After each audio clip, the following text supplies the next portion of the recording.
अस्सलामु अलैकुम व रहमतुल्लाहि व बरकातुहू। अऊज़ु बिल्लाहि मिनश शैतानिर रजीम। बिस्मिल्लाहिर रहमानिर रहीम। मन कान मिनकुम मरीज़न औ अला सफरिन फ़इद्दतुम मिन अय्यामिन उख़र। नाज़रीन किराम और शाहिदीन इज़ाम, दिगर सामईन और सामिआत, रोज़ा शरई कोर्स में आप सबका खैर मकदम है और आपका हम शुक्रगुजार भी हैं सबका कि आप लोग इस कोर्स में बराबर शरीक हो रहे हैं और उम्मीद की फ़ायदा भी हो रहा होगा। आज के इस दर्स का उन्वान है, जिन लोगों के लिए रमज़ान मुबारक के अंदर रोज़ा तोड़ना जायज़ है। इस दर्स के अंदर इंशाअल्लाह अज़ीज़ हम ये जानने की कोशिश करेंगे कि रमज़ान मुबारक के दिनों में किन किन मुसलमान मर्दों और औरतों के लिए शरई उज़्र के बिना पर रोज़ा ना रखना जायज़ है, तोड़ना जायज़ है।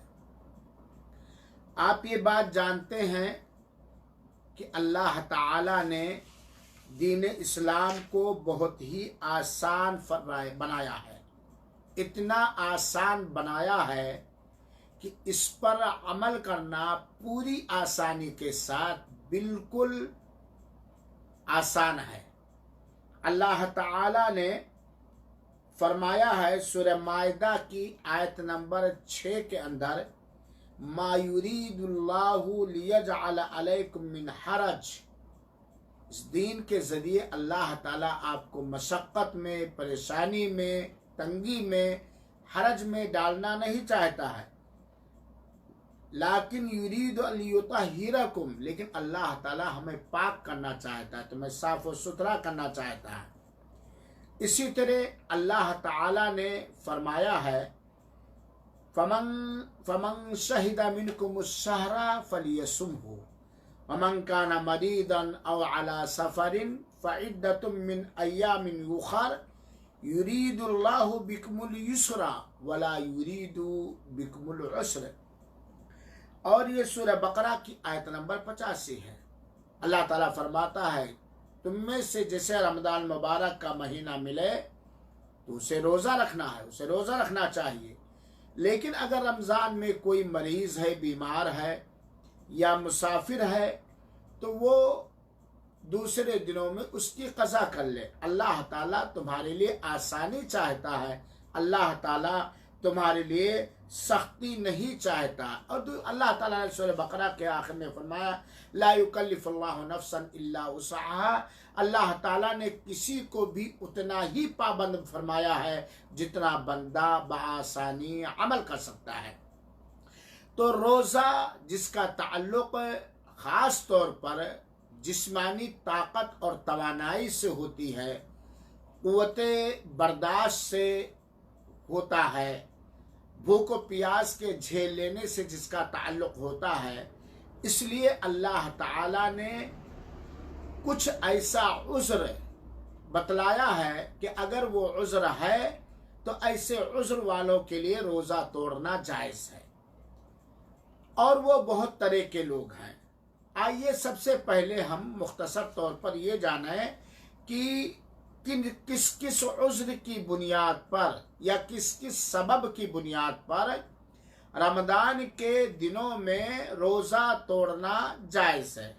नंबर 1 है बीमारी, नंबर 2 है जो बीमार के हुक्म में हो, नंबर 3 है सफ़र, नंबर 3 क्या है? सफ़र। नंबर 4 है औरत के लिए ख़ास है, ख़ास तौर पर ये हैज़ और निफास का आ जाना। नंबर 5 है किसी से ज़बरदस्ती कोई रोज़ा तोड़वाए। नंबर 6 है किसी तकवा की बुनियाद पर आदमी रोज़े को तोड़ दे, जैसे कि कोई डूब रहा है, कोई निकालने वाला नहीं है, तो उसे निकालने के लिए रोज़ा तोड़ दे, या जिहाद वगैरह है।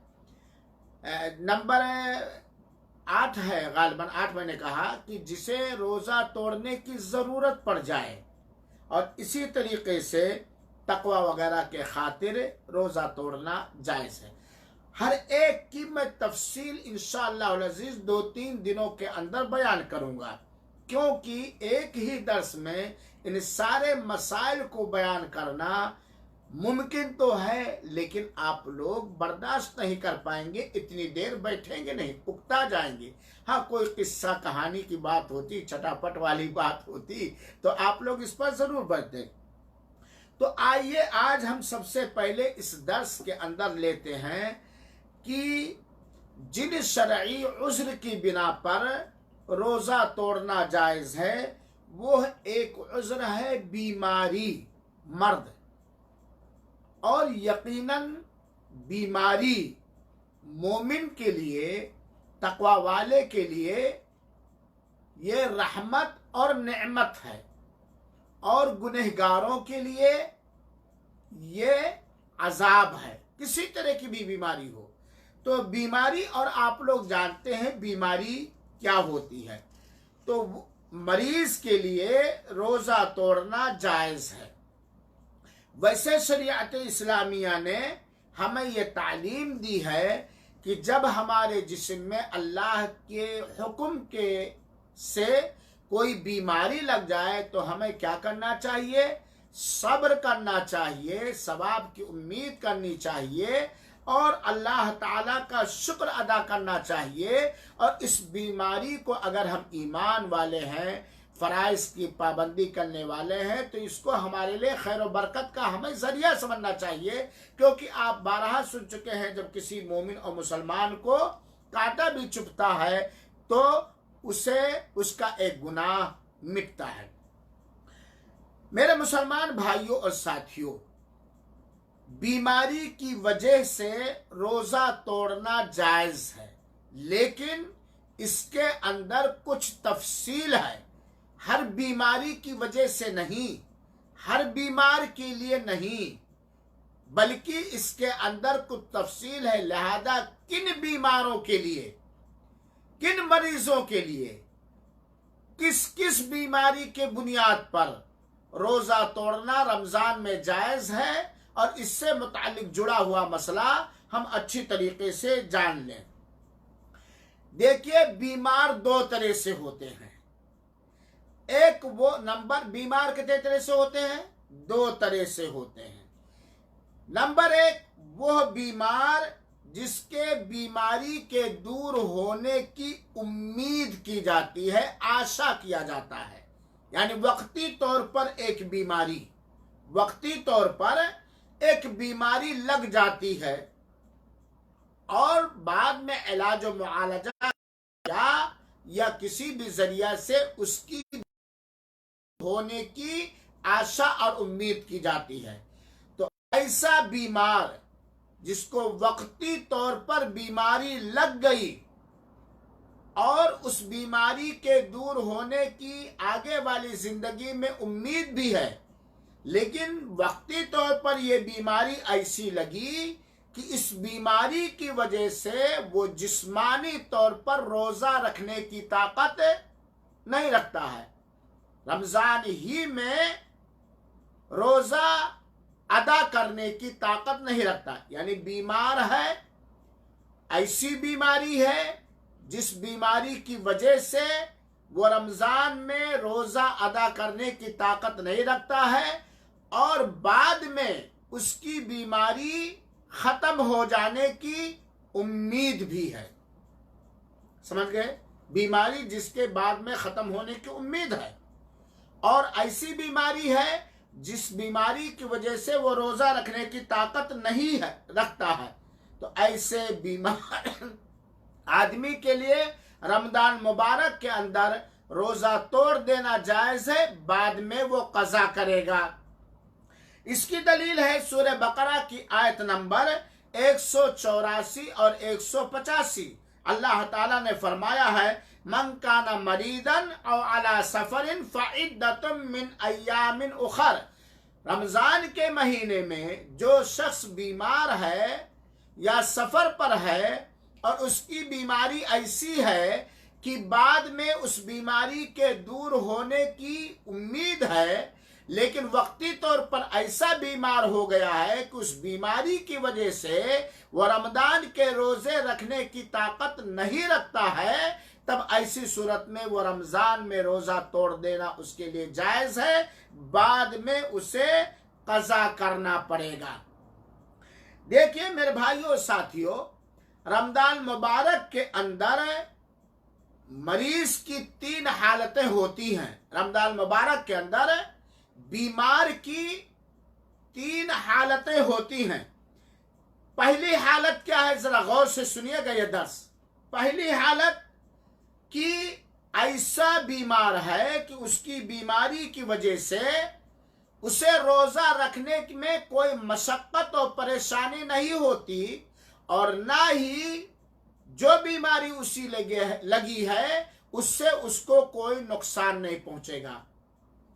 खुलासा ये कि रमजान मुबारक में एक बीमार ऐसा है कि बीमारी की वजह से रोजा रखने में कोई दुश्वारी, कोई परेशानी, कोई मशक्कत नहीं होती, और ना ही रोजा रखने से उसकी बीमारी बढ़ने का खतरा है, ना ही रोजा रखे तो उसे नुकसान पहुंचने का भी खतरा नहीं है।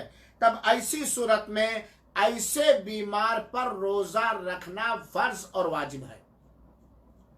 अगर बीमार है, फिर से समझे, अगर ऐसा बीमार है कि उस बीमारी की हालत में भी रोजा रखने से उसे कोई मशक्कत और तकलीफ, नाकाबिले बर्दाश्त मशक्कत और तकलीफ नहीं होती, और वो बीमारी उसे और रोजा रखने से उसको उस बीमारी में कोई नुकसान पहुंचने का खतरा नहीं है, तब ऐसी सूरत में उसके लिए रोजा तोड़ने की इजाजत नहीं, वो रोजा रखेगा। मिसाल के तौर पर एक आदमी को बुखार आ गया, खांसी आ रही है, जुकाम हो रहा है, आ गया है, या सर में थोड़ा बहुत दर्द है, और उसे इस खांसी या जुकाम या बुखार या दर्द सर की वजह से रोजा रखने में कोई मशक्कत नहीं। भाई रोजा तो वैसे मशक्कत और परेशानी है, लेकिन ऐसी मशक्कत नहीं कि जो काबिले बर्दाश्त ना हो, बर्दाश्त करने के लायक भी ना हो। और अगर रोजा रख ले तो इसकी इस बीमारी में उसे कोई नुकसान रोजा नहीं पहुंचाएगा। तो ऐसी सूरत में ऐसे बीमार पर रोजा रखना फर्ज और वाजिब है।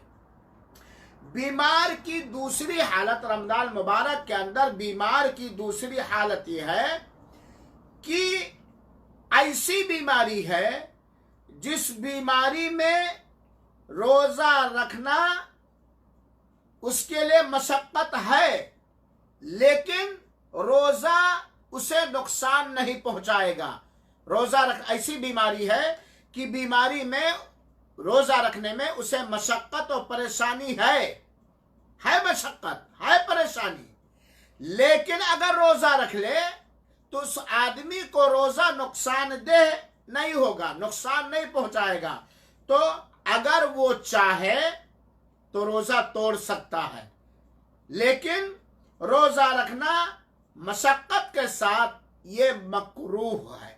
दूसरा क्या हुआ, आदमी बीमार है, रोजा रखने में उसे मशक्कत और परेशानी है, लेकिन ये रोजा उसके लिए नुकसानदेह नहीं है, तो रोजा तोड़ना उसके लिए जायज है, बाद में कज़ा करेगा।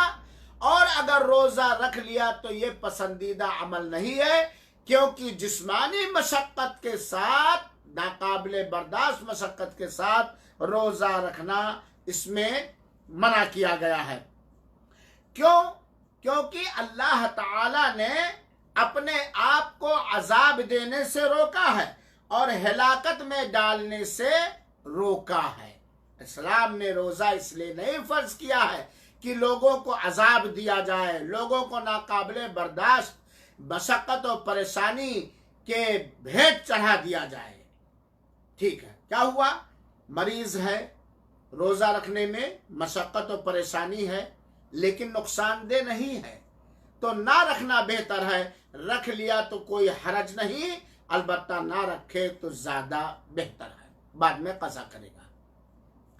मरीज की तीसरी हालत यह है कि काबिल एतमाद मुसलमान, काबिल एतमाद दीनदार अमानतदार डॉक्टरों ने बतला दिया या आदमी खुद महसूस कर रहा कि अगर तुम रोजा रखोगे इस बीमारी में तो रोजा तुम्हारे लिए मशक्कत का सबब भी बनेगा, साथ ही साथ तुम्हारे लिए नुकसानदेह होगा।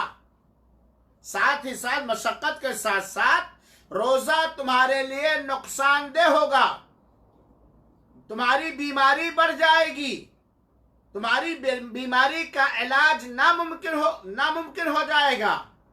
तब ऐसी सूरत में ऐसे बीमार पर रमजान मुबारक के अंदर रोजा रखना हराम और नाजायज है। बहुत कायदे से समझिएगा, रमजान मुबारक के अंदर एक ऐसा बीमार है कि अगर वो रोजा रखता है तो उसे मशक्कत भी होती है और रोजा रखने की वजह से उसे नुकसान भी पहुंच सकता है, जिस्मानी नुकसान। बीमारी कंट्रोल में नहीं होगी, बीमारी के बढ़ जाने का खतरा है, उस बीमारी की वजह से रोजा, उस बीमारी के साथ रोजा रखने की वजह से दिगर दूसरी बीमारियां आ जाने का खतरा है, हार्ट अटैक का खतरा है, फालिज का खतरा है, वगैरह वगैरह। तब ऐसी सूरत में ऐसे बीमार का रमजान मुबारक के अंदर रोजा रखना हराम और नाजायज है, हराम और नाजायज है। क्योंकि अल्लाह ताला ने फरमाया है वला तक़तुलू अंफुसकुम इन्नल्लाह काना बिकुम रहीमा, तुम अपने आप को कत्ल न करो, यकीनन अल्लाह ताला तुम्हारे लिए रहम करने वाला और मेहरबान है। अल्लाह रहीम है, मेहरबान है। और रोजा अल्लाह ताला ने इंसान के आत्महत्या के लिए, कत्ल करने के लिए नहीं पैदा उतारा है। चुनाचे अगर कोई भी मुसलमान मर्द और औरत रमजान मुबारक के अंदर किसी ऐसे बीमारी का शिकार हो गया जिसमें रोजा रखने में मशक्कत भी है, साथ ही साथ उसके लिए रोजा नुकसानदेह भी होगा, बीमारी का इलाज नहीं हो पाएगा, बीमारी बढ़ जाएगी, उसकी वजह से दूसरी बीमारियां आ जाएंगी, तब ऐसी सूरत में उसके लिए रोजा रखना हराम और नाजायज है। क्योंकि अल्लाह के रसूल अकरम सल्लल्लाहु अलैहि वसल्लम की तालीमात से पता चलता है, अल्लाह के रसूल अकरम सल्लल्लाहु अलैहि वसल्लम ने फरमाया इन्ना लिरब्बिका अलैका हक, तुम्हारे ऊपर तुम्हारे रब का हक है और तुम्हारे ऊपर तुम्हारे नफ्स का भी हक है और तुम्हारे ऊपर तुम्हारे अहलो अयाल का भी हक है। तो ये हुए मरीज के हालात। अब आप अंदाजा कर लें, यहीं पर एक मसला और बतला दूं, अगर कोई ऐसा मरीज है कि रोजा रखने में मशक्कत है लेकिन नुकसानदेह नहीं है और वो जानता है कि बाद में कज़ा करना मेरे लिए बहुत ही मुश्किल हो जाएगा, बल्कि मैं कज़ा कर ही नहीं पाऊंगा, तब उसका रोजा रख लेना बेहतर है। उसका मैंने बताया दूसरी किस्म ना कि मशक्कत है और रोजा नुकसानदेह नहीं है तो ना रख ले, तोड़ दे, बाद में कज़ा कर ले। लेकिन एक आदमी है, बीमार है, रोजा रखने में मशक्कत है, लेकिन ऐसा बीमार है कि रोजा की वजह से उसको नुकसान नहीं पहुंचेगा, तब ऐसी, और वो जानता है कि बाद में मैं कज़ा नहीं कर पाऊंगा, कज़ा करने की ताकत मेरे पास नहीं है, तो उसे मशक्कत बर्दाश्त करके रख लेना बेहतर है। क्योंकि अगर कज़ा नहीं कर पाया तो गुनहगार होगा। ये मसला भी वाज़ेह है। तो ये हुए मरीज के तीन हालात जो मैंने बताया। एक हालत क्या है, मशक्कत है, काबिल बर्दाश्त मशक्कत है, नहीं, एक हालत यह है कि रोजा रखने में कोई मशक्कत नहीं, कोई नुकसान नहीं, तो वो तोड़ नहीं सकता। एक हालत है रोजा रखने में मशक्कत है लेकिन नुकसान नहीं, तो ना रखना बेहतर है, रख लिया तो कोई बात नहीं, अलबत्ता अगर कज़ा करने की ताकत आगे नहीं रखता है तो वो रख ले। एक हालत है ऐसी बीमारी है जिसमें मशक्कत के साथ साथ जिस्म के लिए नुकसान का खतरा भी है, तब ऐसे सूरत में उसके लिए रोजा रखना हराम और नाजायज होगा। ये एक मसला समझ लीजिए। इसी से जुड़ा हुआ एक और मसला जान लीजिए। एक आदमी सुबह सादिक से पहले नियत कर लिया और वो रोजा रख लिया। इत्तेफाक से रमजान के किसी दिन में उसे बीमारी लग गई, और वो रोजे की हालत में था और बाकी दिन उसके लिए बहुत ही मशक्कत का सामान है। तो ऐसी सूरत में दिन के किसी भी वक्त इफ्तार करना, रोजा तोड़ देना उसके लिए जायज है। जैद है, सुबह से सेहतमंद था, तंदुरुस्त था, अचानक उसे कोई ऐसी बीमारी लग गई कि अब दिन के बाकी हिस्से को रोजे की हालत में गुजारना बहुत ही बड़ा कठिन काम है, बहुत ही मशक्कत है, बहुत ही परेशानी है। तब ऐसी सूरत में उसके लिए रोजा तोड़ देना जायज है। हाँ, अगर काबिले बर्दाश्त मशक्कत है, वो झेल सकता तो झेले। जैसे मिसाल के तौर पर एक आदमी शुगर का मरीज है, और शुगर ऐसी बीमारी नहीं जो काबिले बर्दाश्त ना हो। शुगर का मरीज है, शहरी में उसने शुगर को बढ़ा लिया, खा लिया, लेकिन अचानक 11 बजे दिन में उसका शुगर डाउन हो गया। शुगर का बढ़ना भी खतरनाक, लेकिन उससे ज्यादा खतरनाक शुगर का घट जाना है। अब अगर वो कहे नहीं मैं तो रोजा नहीं तोड़ूंगा, रोजा है, मैं मोमिन हूं, मैं मुसलमान हूं, और शुगर घट गया तो वो नुकसान भी हो जाएगा और बेहोश भी हो जाएगा, नाकाबिले बर्दाश्त मशक्कत भी हो जाएगी। तो ऐसी सूरत में उसके ऊपर वाजिब हो जाएगा रोजा तोड़ करके कोई मीठी चीज खाना। हाँ, बाद में उस दिन का कज़ा करेगा। इसी से जुड़ा हुआ एक और मसला, सुबह सादिक से एक आदमी बीमार था।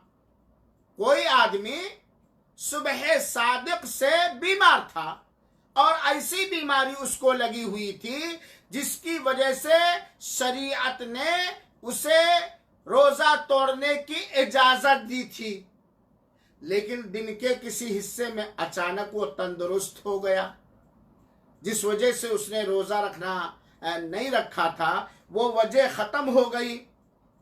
तो अब बाद में शुरू से वो इफ्तार कर लिया था, कुछ खा पी लिया था ना, तो अगर कहे कि अब 11 बजे मेरी सेहत लौट आई, मैं बाकी दिन रोजा रख लूं, तो उसका ये रोजा सही नहीं होगा, क्योंकि शुरू से वो क्या था, रोजे की हालत में नहीं था। सुबह शादी से पहले रोजे की नियत भी नहीं की थी, या रोजे की हालत में था, खा पी लिया था, चाहे दवा चाहे कोई चीज वगैरह वगैरह। तो ऐसी सूरत में उसका रोजा रखना सही नहीं होगा, बल्कि उसे आइंदा रमजान खत्म होने के बाद उसे कज़ा करना पड़ेगा। अलबत्ता ऐसे आदमियों के लिए कुछ उलमाए किराम ने बतलाया है कि बेहतर है, शेख इब्न बाज़ रहमतुल्लाह अलैह की यही राय है कि बेहतर है वो बाकी दिन तंदुरुस्त होने के बाद बाकी दिन रमजान के एहतराम में ना खाए और ना पिए, लेकिन उसे कज़ा हर हाल में करना ही होगा। रमजान से जुड़ा हुआ, रोजे से, इस मसले से जुड़ा हुआ एक और मसला आप जान लीजिए, और वो बहुत ही अहम मसला है। अगर काबिले एतमाद मुसलमान माहिर, जिसके दीन और ईमान पर एतमाद और भरोसा किया जा सकता है, अगर वो बतला दे कि तुम रोजा रखोगे तो ये बीमारी तुम्हें आ जाएगी, या इस बीमारी का इलाज नहीं हो सकता, या ये खतरात हो जाएंगे, ये खतरात हो जाएंगे, बाद में जब कंटिन्यू दवा करोगे या खाओगे तो ये बीमारी दूर हो जाएगी, तो ऐसे आदमी को मुसलमान दीनदार काबिल एतमाद माहिर डॉक्टर के मशवरे पर अमल करते हुए रोजा तोड़ देना जायज है। बाद में वो जितने दिन की रोजा तोड़ा है, बाद में अगर रोजा कज़ा करने की ताकत होगी तो वो रोजा रखेगा। तो ये मैंने मरीज पहली हालत मैंने आपको बतलाई। यहां एक मसला, एक चीज और बतलाना चाहता हूं। बहुत सारे लोग शुगर के बीमार होते हैं, ब्लड प्रेशर के बीमार होते हैं, और इस बीमारी के खौफ और दहशत की वजह से वो रोजा तोड़ देते हैं। देखिए मेरे भाइयों, दिन के अंदर जो दवाएं आप खाते हैं, दिन के अंदर सुबह खाते हैं, दोपहर खाते हैं, शाम खाते हैं, है यही बात ना।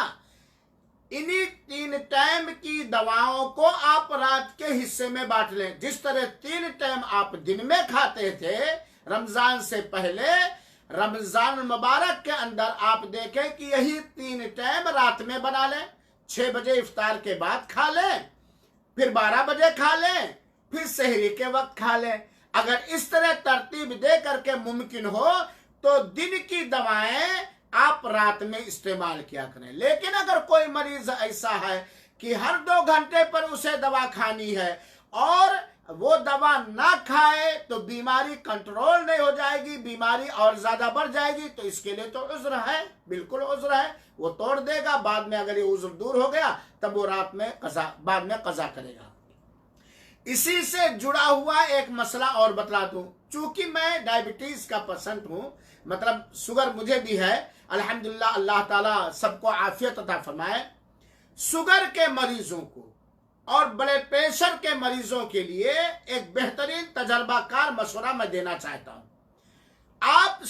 अगर आप शुगर के मरीज हैं तो सहरी में ऐसी ग़िज़ा खा ले कि शुगर थोड़ा आपका बढ़ जाए, 200-250 हो जाए, क्योंकि जब मैदा खाली रहता है तो शुगर घटता है, कभी बढ़ता भी है लेकिन अक्सर घटता है। तो सहरी में आप ऐसी ग़िज़ा ले लें जिससे आपका शुगर सुबह 8-9 बजे तक 200 रहे, 150 रहे, तो इंशाअल्लाह अजीज आप पूरा दिन रोजा रख लेंगे। और यही हाल ब्लड प्रेशर के मरीजों का भी है। तो ये एक तजर्बाकार तदबीर है जो मैंने आप लोगों को बतलाया। तो ये वो मरीज की किस्म। मरीज की दूसरी किस्म है कि वो मरीज की मर्ज की वजह से, बीमारी की वजह से हमेशा वो मरीज रहता है और उस मर्ज से शिफा पाने की उम्मीद और जाहिरी आशा भी नहीं है। एक बीमार है, वक्ती तौर पर बाद में शिफा पाने की उम्मीद है, उसका मसला मैंने बयान किया। एक ऐसा मरीज है कि जिसका मर्ज हमेशा हमेशा लगा रहेगा, शिफा पाने की उसे उम्मीद जाहिरी है ही नहीं।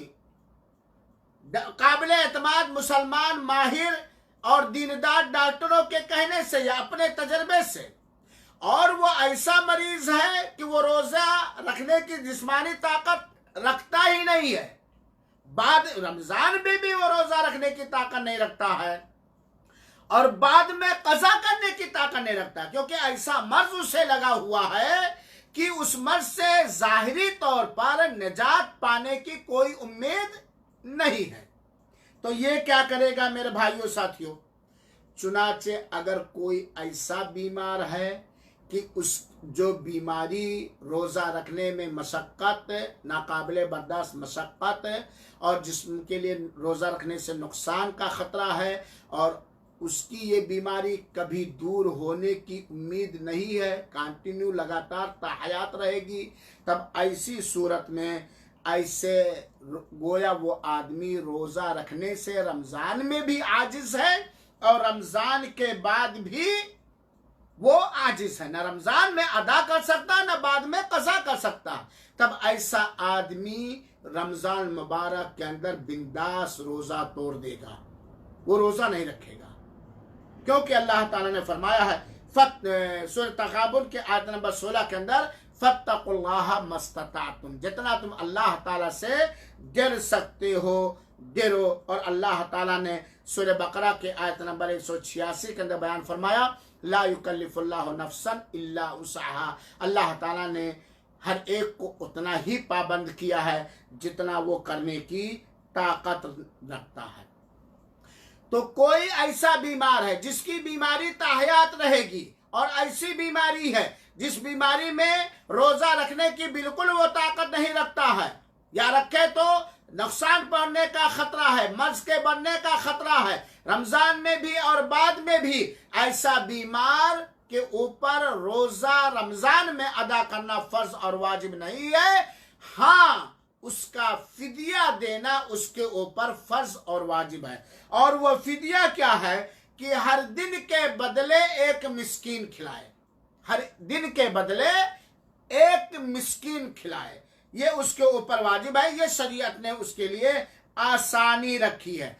चुनाचे वो बीमार जो रमजान में भी रोजा रखने की ताकत नहीं रखता है, वो बूढ़ा खूसट जो जिस्मानी तौर पर रमजान में रोजा रखने की ताकत नहीं रखता है, और बीमार की बीमारी बाद में भी दूर नहीं होगी, और बुढ़ापा तो ऐसी बीमारी है जो दूर होने वाली ही नहीं है, तब ऐसी सूरत में ये दोनों रमजान मुबारक के अंदर रोजा तोड़ देंगे और हर दिन के बदले एक मिस्कीन खिलाएंगे, एक मिस्कीन खिलाएंगे। हर दिन के बदले उनके ऊपर एक मिस्कीन खिलाना वाजिब और जरूरी है। अब ये मिस्कीन को खाना खिलाने के सिलसिले में जरा देख लें।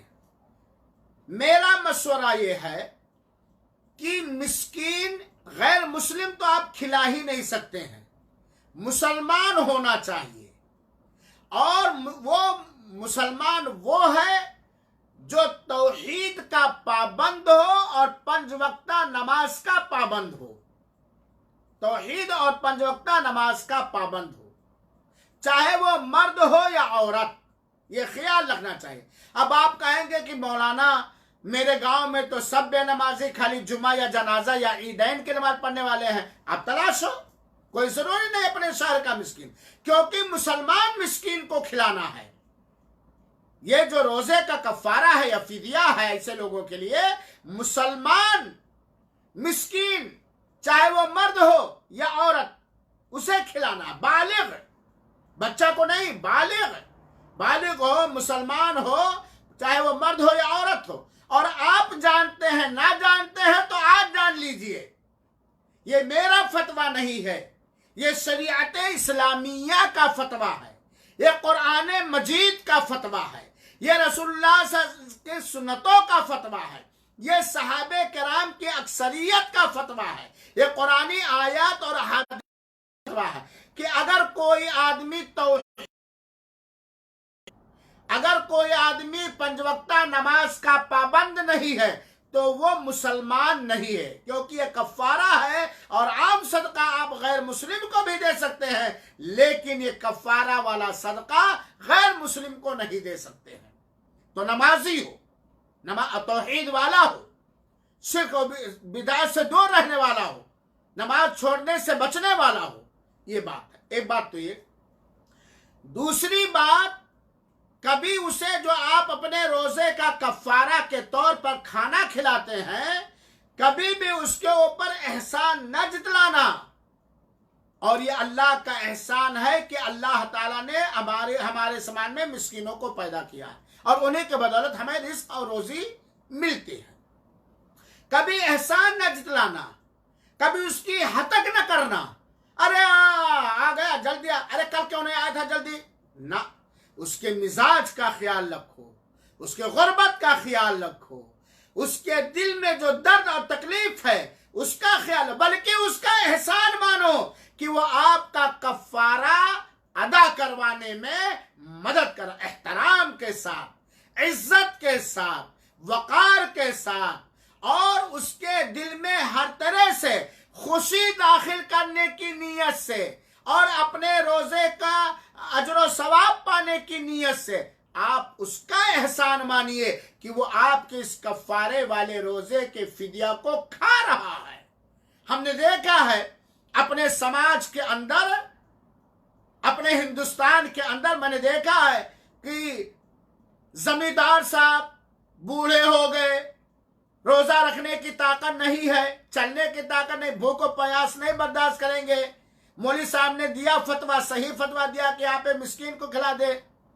मिस्कीन दरवाजे पे आता है, अल्लाह की कसम अगर मेरी बात गलत है तो आप जरा तहकीक कीजिए, अल्लाह की कसम मिस्कीन बेचारा आपके रोजे के कफ्फारे की अदायगी में ताउन और मदद करते हुए आता है, उसको दरवाजे से बाहर बिठा दिया जाता है। अपना जनाब जमींदार साहब, सेठ साहब चारपाई पर होते हैं, कुर्सी और टेबल पर बैठे हुए होते हैं, इफ्तार के वक्त बेहतरीन खाना बना हुआ होता है, अपना निगल रहे हैं तरने वाला, और उसको जाकर के एकदम नीचे बिठा देते हैं। एक दिन बेचारा इत्तेफाक से खाना अगर उसके बर्तन में ज्यादा घरवाली ने रख दिया है, या ज्यादा खाना जितना डेली खाता था उतने ही खाना रखा गया है, लेकिन भाई पेट है, कभी ज्यादा खाता कभी कम, और अगर खाना बच गया, अरे यार तू कैसा हैवान है, खाना बर्बाद कर रहा है। और अगर किसी दिन आने में देर कर दे, किसी कारोबार में फंस गया, एकदम ऐन इफ्तारी के वक्त बेचारा आया, खाना खाने के वक्त आया, मान लिया अरे कहां था रे, तुझे खिलाओ भी, तेरा इंतजार भी करो, बच्चों को सोना है। ये मिजाज नहीं होना चाहिए, ये मिजाज नहीं होना चाहिए। चाहे आप नफली तौर पर फकीर और मिस्कीन की मदद कर रहे हो या वाजिबी तौर पर कर रहे हो, नहीं, आप अल्लाह का एहसानमंद में हो कि अल्लाह ने आपको इस लायक बना, और उसका एहसान मानो कि वो आपके कफारे की अदायगी में आपका ताउन और आपकी मदद कर रहा है। और ये रोजे का कफारा आप अगर चाहें, जरा सुन लीजिए कैसे अदा करेंगे। आप अगर चाहें तो घरेलू जो आम खाना आप खाते हैं अपनी ताकत के हिसाब से डेली बना करके एक मिस्कीन को खिलाते रहें, या एक ही दिन बना करके 10 मिस्कीन को खिला दें, दूसरे दिन बना करके 10 मिस्कीन को खिला दें, तीसरे दिन बना करके 10 मिस्कीन को खिला दें, 30 दिन का हो गया। अच्छा खाना होना चाहिए जो आम तौर पर उस समाज के अंदर खाया जाता, तो खाना बिला करके खिलाना जायज है। एक ही मिस्कीन को 30 दिन भी खिलाना जायज है, 30 मिस्कीन को एक दिन भी खिलाना जायज है, 2 मिस्कीन को, असल है गिनती पूरी करना। ये जरूरी नहीं है कि 30 मिस्कीन ही को खिलाया जाए, ये 30 मिस्कीन आपको पूरा करना, 30 दिन का खाना देना है, खिलाना है, चाहे आप अपने आसानी के हिसाब से जैसा चाहे कर लें, ठीक है। आपके पास इतनी ताकत नहीं कि रोजाना बना करके दे, मशक्कत है, परेशानी है, मिस्कीन के आने में यह आपकी घरवाली के मिजाज के खिलाफ हो जाएगा। समाज में बड़ी खराबियां हैं, समाज में बड़ी खराबियां हैं, अल्लाह इस्लाह फरमाए। तो आप चाहें तो 30 दिन का गल्ला, जो आम गल्ला होता है आपके यहां, चावल है, आटा है, और अगर आपके यहां आम ग़िज़ा खजूर है, तो ये गल्ला उठा करके 30 दिन का, चाहे तो 30 मिस्कीन को दे दे, चाहे तो 10 मिस्कीन को दे दे। एक दिन के बदले 1.25 किलो, एक दिन के बदले 1.25 किलो। ये शरीयत इस्लामिया के अंदर आसानी है रोजे के कफारे की अदायगी करने के बारे में। तो खुलासा हुआ कि वो मिस्कीन हो, मुसलमान हो, मर्द हो या औरत हो, चाहे तो 30 दिन डेली खाना बना करके खिलाएं, या आप चाहें तो अपने हिसाब से 30 मिस्कीन को एक ही दिन खिला दें, या अगर खाना बना के खिलाने की ताकत नहीं है तो आप 1.25 किलो के हिसाब से उठा करके उस शहर के अंदर जो गल्ला होता है, आम ग़िज़ा होती है, वो ग़िज़ा खरीद करके, उम्दा क्वालिटी का ग़िज़ा खरीद करके, मीडियम क्वालिटी का ग़िज़ा चावल या गेहूं वगैरह खरीद करके आप उसको दे दीजिए, चाहे 1 को, चाहे 10 को, चाहे 30 को, 1.25 किलो के हिसाब से, 1.25 किलो के हिसाब से, इंशाअल्लाह आपकी नीयत के हिसाब से कफारा आपके रोजा ना रखने की वजह से ये अदा हो जाएगा। ये वो आदमी जो किसी भी हालत में रमजान मुबारक के अंदर रोजा रखने की ताकत नहीं है, चाहे बीमारी की वजह से, चाहे बुढ़ापे की वजह से,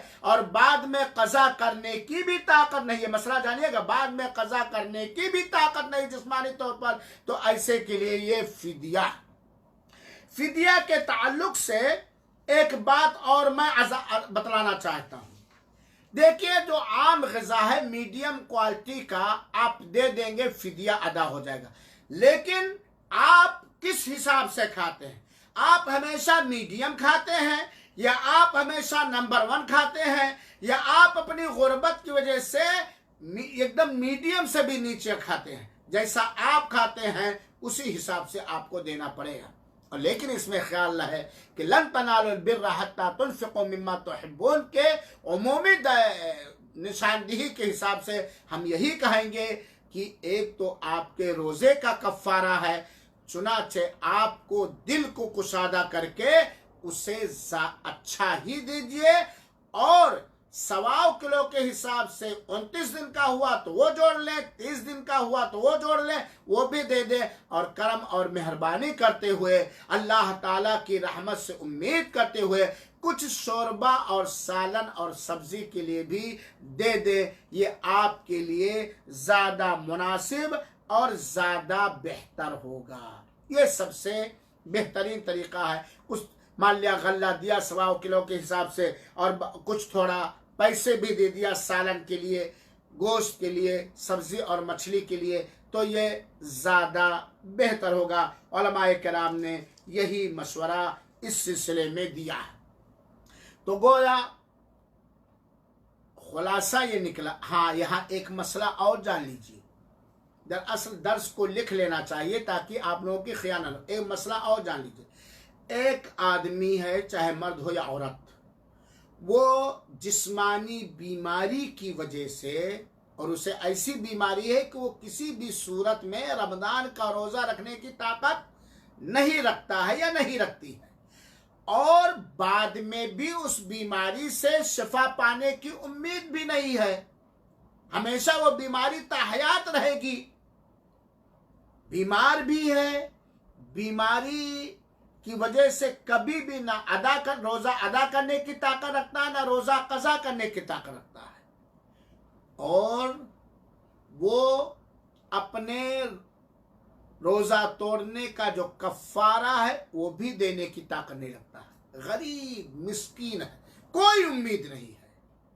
उसके घर में कहीं से आता भी नहीं कि उसका अदा कर दे, खेती भी नहीं है, आमदनी भी नहीं है, बस डेली खा लेता पी लेता, या 2 दिन 3 दिन खा लेता और पी लेता बेचारा, कोई दे तो वो पाता है।